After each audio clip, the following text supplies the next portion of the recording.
Hello guys, welcome to my YouTube channel. मेरा नाम निधि है और आज हम डिस्कस करने वाले हैं क्रिएशनल थेरेपी के बारे में। इसके अंदर हम कंप्लीट स्टडी करेंगे कि क्रिएशनल थेरेपी क्या है और इसके क्या बेनिफिट्स हैं। तो आइए वीडियो को शुरू करते हैं। सबसे पहले हम देखेंगे कि क्रिएशनल थेरेपी क्या होती है। क्रिएशनल थेरेपी एक होलिस्टिक थेरेपी है जिसमें क्रिएटिव एक्टिविटीज़ को हीलिंग के मीडियम की तरह यूज़ किया जाता है। जब पेशेंट अपनी फीलिंग को वर्ड में एक्सप्रेस नहीं कर पाता तो क्रिएटिव वर्क यूज़ करके उसको नॉन वर्बल एक्सप्रेशन बना करके शो किया जाता है। यह थेरेपी बच्चों, एडल्ट और ओल्डर पीपल सबके लिए बेनिफिशियल होती है। अगर सिंपल वर्ड में देखें तो क्रिएशनल थेरेपी एक ऐसी थेरेपिटिक अप्रोच है जिसमें पेशेंट को क्रिएटिव एक्टिविटी के थ्रू हील किया जाता है। यानी जिस डिसीज़ से वो ग्रसित है उसको मतलब हील का मतलब होता है ठीक करना या रिपेयर करना। क्लियर है। यह थेरेपी मेनली मेंटल, इमोशनल और साइकोलॉजिकल वेलबींग इम्प्रूव करने के लिए यूज़ होती है। इसमें व्यक्ति अपने इमोशंस, स्ट्रेस, एंजाइटी और इनर फीलिंग को क्रिएटिवली एक्सप्रेस करता है, जैसे पेंटिंग करके, म्यूज़िक यानी गाना गा के, डांस यानी डांस करके, राइटिंग यानी लिख कर, या क्राफ्ट बना करके, या फिर ड्राइंग या फिर क्ले मॉडलिंग के हेल्प से। क्लियर है। इसके कुछ ऑब्जेक्टिव्स होते हैं, कुछ गोल्स होते हैं, जैसे कि आपकी फीलिंग को बिना बोले एक्सप्रेस करने में मदद करना, या क्रिएटिविटी से माइंड रिलैक्स होता है। क्लियर है। कंसंट्रेशन और थिंकिंग एबिलिटी को इम्प्रूव करता है। ये क्रिएटिव थेरेपी अपने काम को पर प्राउड फील करने देता है और ग्रुप एक्टिविटीज़ में सोशल इंटरेक्शन भी बढ़ाता है। क्लियर है। नेक्स्ट हम देखेंगे व्हाट क्रिएशनल थेरेपी मीन्स, मतलब क्या है ये क्रिएशनल थेरेपी। तो creational therapy involving using creativity as a tools, यानी हम क्रिएटिविटी इस थेरेपी के अंदर हम जो हमारी क्रिएटिविटी होती है उसको हम टूल्स के जैसे ही यूज़ करते हैं, जैसे कि explore inner thoughts and feeling, यानी क्रिएटिविटी करके हम अपने अंदर के जो थॉट्स हैं और फीलिंग है उनको हम बाहर एक्सप्रेस कर सकते हैं। एक्सप्रेस इमोशन सेफली, हम अपने इमोशंस को सेफली एक्सप्रेस कर सकते हैं, जिसके कारण हमारा जो स्ट्रेस लेवल है वो रिड्यूस हो जाता है। Solve problems in new way, हम अपनी प्रॉब्लम्स को नए तरीके से सॉल्व कर सकते हैं। बिल्ड सेल्फ अवेयरनेस, हमारी सेल्फ अवेयरनेस भी बिल्ड हो जाती है। और हील फ्रॉम ट्रॉमा और इमोशनल पेन, यानी हमारा जो ट्रॉमा है वो भी ठीक हो जाता है और हमारा इमोशनल पेन भी ट्रीट हो जाता है। It does not require artistic talent, इसमें किसी प्रकार के आर्टिस्टिक टैलेंट की नीड नहीं होती है।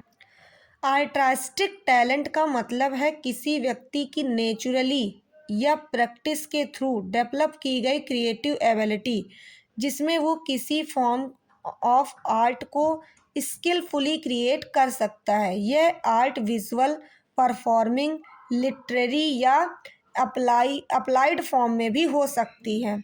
क्लियर है। ऑटिस्टिक टैलेंट एक ऐसा गिफ्ट है जिसमें इमेजिनेशन, क्रिएटिविटी, ऑब्जर्वेशन और एक्सप्रेशन का कॉम्बिनेशन होता है। यदि इसको सिंपल वर्ड में देखें तो ऑटिस्टिक टैलेंट वो एबिलिटी होती है जिसमें कोई व्यक्ति ब्यूटी, इमोशंस और इमेजिनेशंस को आर्ट के थ्रू एक्सप्रेस कर सकता है। हर पर्सन में ऑटिस्टिक टैलेंट का लेवल अलग अलग होता है। कुछ लोग नेचुरली गिफ्टेड होते हैं जबकि कुछ कंटिन्यू प्रैक्टिस से स्ट्रॉन्ग ऑटिस्टिक बन जाते हैं। क्लियर है।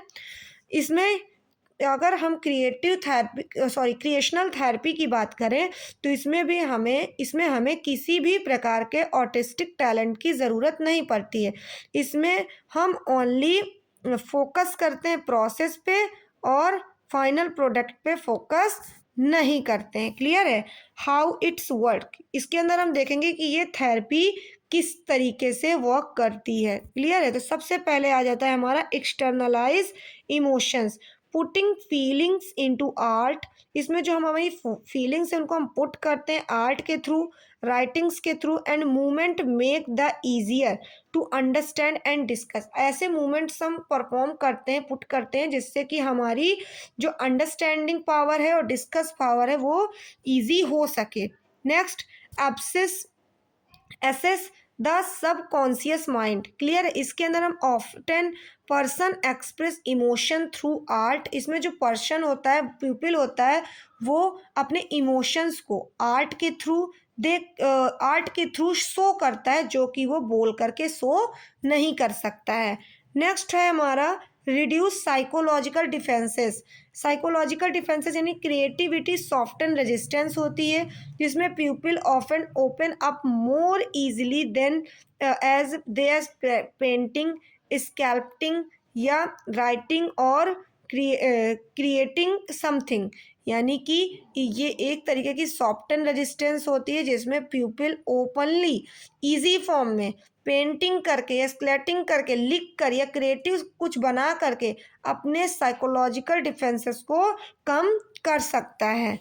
Next, promote mind body connection.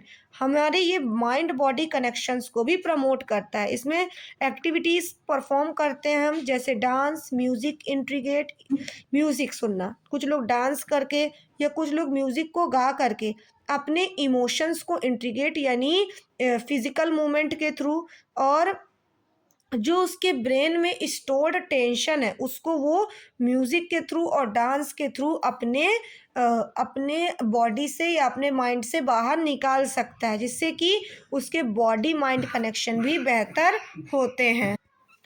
Next हम देखेंगे types of creational therapy. There are many types of creational therapy. Creational therapy बहुत टाइप की होती है, जिसमें से हमारा पहला टाइप है आर्ट थेरेपी। आर्ट थेरेपी के थ्रू हम पेंटिंग करके, ड्राइंग करके, स्कैल्पटिंग करके या कोलैज बना करके हम अपने इमोशंस को एक्सप्रेस करते हैं, और ये थेरेपी बहुत ही इफ़ेक्टिव भी होती है। म्यूज़िक थेरेपी की मदद से हम गाने को सुन करके, उसमें इंस्ट्रूमेंट की मदद से हम प्ले करके या गाने को गा करके हम अपने इमोशंस को कंपोज करते हैं। नेक्स्ट आ जाता है हमारा dance and movement therapy. Dance और मूवमेंट थेरेपी की मदद से हम मूवमेंट करके या पोस्चर बना करके या डांस को करके हम अपने इमोशनल स्टेट को ठीक कर सकते हैं। नेक्स्ट है हमारा राइटिंग और पोइट्री थेरेपी। इसमें हम एक्सेसिव राइटिंग करके, जनरलिंग करके, या फिर जनरलिंग का मतलब होता है जो जनरल्स निकलते हैं उसमें अपनी चीज़ों का इस्तेहार दे करके, या फिर पोइट्री करके, या फिर स्टोरी सुना करके हम अपने थॉट्स को एक पर्सन से दूसरे पर्सन तक व्यक्त कर सकते हैं। प्ले थेरेपी की मदद से हम, ये एक तरीके की क्रिएटिव थेरेपी होती है जो चिल्ड्रंस के अंदर एक्सप्रेस होती है। हेल्प इन चिल्ड्रन, ये बच्चों की मदद करती है एक्सप्रेस करने में अपनी ज़रूरतों को, जो बच्चे वर्बली नहीं कर सकते। वर्बली का मतलब होता है बोल करके नहीं कर सकते। बेनिफिट्स क्या क्या हैं क्रिएशनल थेरेपी के? तो there are many benefits, many types of benefit divided into creational therapy. इसमें से फर्स्ट टाइप है आपका इमोशनल बेनिफिट्स। क्या क्या हो सकते हैं? तो ये आपके स्ट्रेस लेवल को कम करती है, एंजाइटी को कम करती है और डिप्रेशन को कम करती है। हेल्प करती है आपकी ट्रॉमा सेफली से जो प्रोसेस चल रही होती है उसको प्रमोट करती है, हेल्प करती है। इनकरेज करती है आपको इमोशंस को रिलीज करने में और क्लियरिटी में। इंक्रीज करती है आपके सेल्फ एक्सपेक्टेंस को। और साइकोलॉजिकल बेनिफिट्स क्या क्या होते हैं? ये आपके प्रॉब्लम सॉल्विंग स्किल्स को बिल्ड करती है और आपको स्ट्रांग बनाती है। आपके सेल्फ अवेयरनेस और इंसाइट की स्ट्रेंथ को भी ये इम्प्रूव करती है और बढ़ाती है। इम्प्रूव करती है ये आपके कम्युनिकेशन स्किल्स को, इनकरेज करती है आपकी हेल्दी कॉपिंग मैकेनिज्म को। नेक्स्ट आ जाता है हमारा साइकोलॉजिकल बेनिफिट। साइकोलॉजिकल बेनिफिट क्या होता है? जो आपके लवर स्ट्रेस हार्मोन्स होते हैं, जैसे कि मोस्टली आपका ऑक्सीटोसिन हो जाता है। क्लियर है? ऑक्सीटोसिन को कैसे कंट्रोल करना, या आपके नर्वस सिस्टम के रेगुलेशंस को सपोर्ट करना, या आपको रिलैक्सेशन प्रोवाइड करना, ये सारी चीज़ों में आपको हेल्प करती है। नेक्स्ट आपके सोशल बेनिफिट्स क्या क्या हो सकते हो, तो ये आपकी हेल्प करती है एक्सेस नीड्स को और आपके बाउंड्रीज को। नेक्स्ट इम्प्रूव करती है आपके रिलेशनशिप्स को और इनकरेज करती है आपकी टीम वर्क को, यानी टीम वर्क में जब हम कोई वर्क परफॉर्म करते हैं उसे हम ग्रुप थेरेपी भी बोल सकते हैं। क्लियर है। नेक्स्ट आ जाता है who can benefit for it. इसका बेनिफिट कौन कौन लोग उठाते हैं, तो बच्चों के लिए भी ये बेनिफिशियल है, नेक्स्ट टीनेजर्स के लिए, नेक्स्ट एडल्ट्स के लिए और एल्डरली इंडिविजुअल्स के लिए भी ये हेल्पफुल है। And if specially helpful for, ये स्पेशली किन लोगों के लिए हेल्पफुल है, तो जो लोग एंजाइटी में हैं, जो लोगों को डिप्रेशन है। पीटीएसडी का मतलब होता है पोस्ट ट्रोमैटिक स्ट्रेस डिसऑर्डर। इसके अंदर वो पेशेंट्स आ जाते हैं जैसे उनको किसी प्रकार की ट्रोमैटिक इंजरी हुई हो, उसके बाद जो उस इंजरी से रिलेटेड जो ट्रोमैटिक इंजरी से रिलेटेड उनको स्ट्रेस फॉर्म होता है उनकी बॉडी पे, उस टाइप के स्ट्रेस को हम पोस्ट ट्रोमैटिक स्ट्रेस डिसऑर्डर बोल देते हैं। ट्रॉमा की कंडीशन हो, ग्रीफ का मतलब होता है खुद को मतलब अपराधी मानना, लॉस हो, या फिर लो सेल्फ स्टीम हो, यानी खुद पर भरोसा कम हो, रिलेशनशिप से रिलेटेड इश्यूज हो, या फिर बिहेवियर प्रॉब्लम हो चिल्ड्रंस के अंदर, या फिर people who struggle to express emotion, यानी जो पीपल्स अपने इमोशंस को एक्सप्रेस ना कर पाए, उस चीज़ को लेकर के वो स्ट्रगल कर रहा हो, तो उसके लिए क्रिएटिव थेरेपी बहुत ही बेनिफिशियल साबित होती है। नेक्स्ट आ जाता है examples of creational therapy sessions. क्या क्या एग्जाम्पल्स हो सकते हैं आपकी क्रिएशनल थेरेपी सेशंस के, तो सबसे पहले आपका बिलीफ डिस्कशन हो जाता है अबाउट पर्सन फीलिंग्स के उपलक्ष्य में। नेक्स्ट क्रिएटिव एक्टिविटीज़ को परफॉर्म करते हैं जैसे ड्राइंग फीलिंग्स के तहत, राइटिंग अ पोएम के तहत, या प्लेइंग ड्रम्स के तहत, या एक्टिंग सीन्स के तहत आप लोग इसके सेशंस को कंप्लीट करते हो। रिफ्लेक्शन कर सकते हो विद द थेरेपिस्ट। क्लियर है। Connecting the creative expression to real life experiences. Clear है। हम जो क्रिएटिव एक्सप्रेशंस को शो करते हैं वो हमारे रियल लाइफ एक्सपीरियंस से जुड़े हुए होते हैं। नेक्स्ट आ जाता है why creational therapy work. Clear है। तो आपके creativity access parts of brain. ये जो क्रिएटिविटी होती है इसकी मदद से आप अपने ब्रेन के पार्ट को एसेस कर सकते हो that verbal therapy can not always reach, जब कोई वर्बल थेरेपी रीच नहीं कर सकता। तो ये आपकी इंगेजेस करती है इमेजिनेशन को, बाईपासेस करते हैं आपके इमोशनल ब्लॉक्स को, और प्रोवाइड करती है आपकी फ्रीडम ऑफ एक्सप्रेशन को, और क्रिएट करती है आपके सेफ डिस्टेंस फ्रॉम पेन, यानी आपको सेफ डिस्टेंस जो पेन से रिलेटेड है वो आप उसको क्रिएट करती है, और अलाउ सिंबॉलिक रिप्रेजेंटेशन को भी ये क्रिएट करती है। क्लियर है।